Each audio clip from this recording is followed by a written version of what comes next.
After Adam and Eve ate the fruit that God told them not to eat, they had to move out of the beautiful Garden of Eden. Their lives were harder now because they had chosen to disobey God. Adam and Eve had a baby, and they called him Cain. His mother said, "I have gotten a man from the Lord." Perhaps she thought he would be the one who God promised would defeat Satan. Even if she didn't, she certainly had high hopes for her firstborn son. Then Adam and Eve had another baby boy. He was named Abel. Cain and Abel were different in many ways. Cain grew up to be a farmer. Abel raised sheep. More important, their attitude toward God was different. Abel gave an offering to God, and it was the best he had. Abel believed and trusted God. Hebrews. Cain also gave an offering to God, but the Bible says God was not happy with it. Cain got very angry. Perhaps he felt it was unfair. Maybe he was jealous that God was happy with Abel. But God cared about Cain too. He asked Cain, "Why are you angry?" God told Cain that if he did the right things, God would be happy with him. But if not, he was in danger of sin. Just as when Satan talked Cain's parents into sinning, sin was waiting to pounce on Cain. God told him to rule over these bad attitudes, but Cain didn't listen. He got angrier and convinced himself he was right. Sin can lead us to do things we did not plan to do. The results of sinful thinking and acting may be far worse than we intended. Cain was so mad, he murdered his brother. Cain killed Abel because Cain's works were evil, and his brother's righteous one.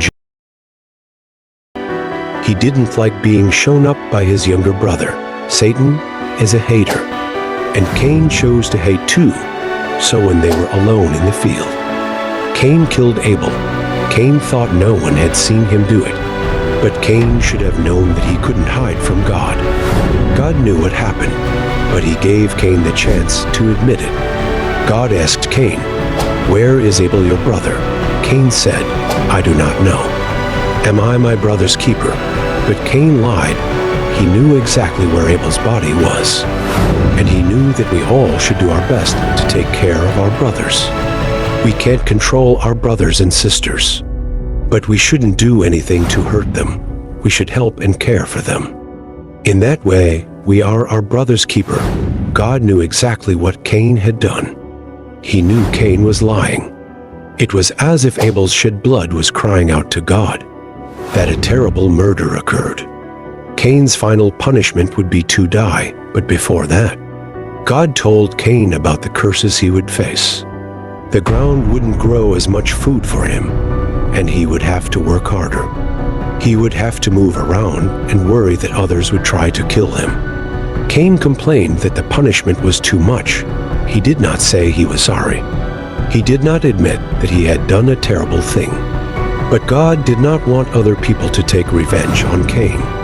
He put a mark on Cain to remind people not to kill him. Cain picked the road that leads to death. He chose to be selfish.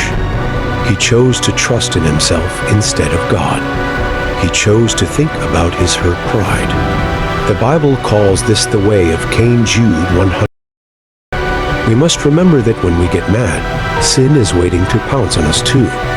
We must remember that hating others is like murder. 1 John 3. We must ask God to help us rule over ourselves in sin. We must try to care for our brothers and sisters. We must not follow the way of Cain.